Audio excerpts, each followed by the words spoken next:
Hi, it's Sean Haynes of the Ag Center. We're giving you a weekly update on California almond markets. Almond prices firmed up again this week at about $257 for nonpareils, $232 for independents, and $224 for Californians when you take an average blend of prices of the top three sizing categories. It's up about 10 to 15 cents over the past few weeks on continued demand.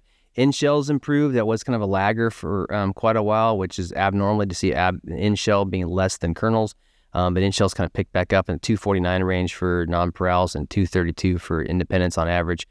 You've seen continued demand in the market being pushed along by the fact we got a slightly lighter crop. Guys are looking forward to next year's crop as well and seeing, hey, we got 20,000 less acres bearing than prior years, and non-bearing acres down to 143 from 189,000 acres, which is the first time it's done that ever. And so you've got those continued signals that they're going to be less of a crop, or potentially less of a crop going forward.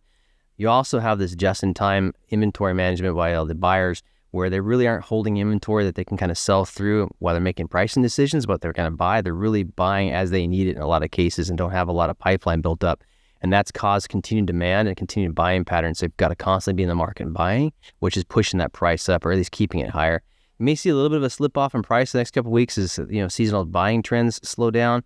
But if you look at all these positive trends as far as decreased acreage, decreased possible crop coming in, and also lightly bearing acres next year, you may see prices shoot above where they're at now, but they're still really good. Most guys are making profits in the long run. Interest costs also, it's kind of an interesting note, really been making a lot of decisions too for sellers to sell. A lot of these guys, when they're looking at 8.5% rates on crop lines and other debt that they are carrying with, say, vendors, it doesn't make sense to hold off and sit for 6 months, wait for your crop anymore. If I can sell it up front and get that money brought back in, that's also going to let me clear that interest debt. And so that's also signaling a lot of guys to sell early, which is also helping the throughput in the market. So that's what I've got in almond markets this week. Tune in to the Ag Center online for more.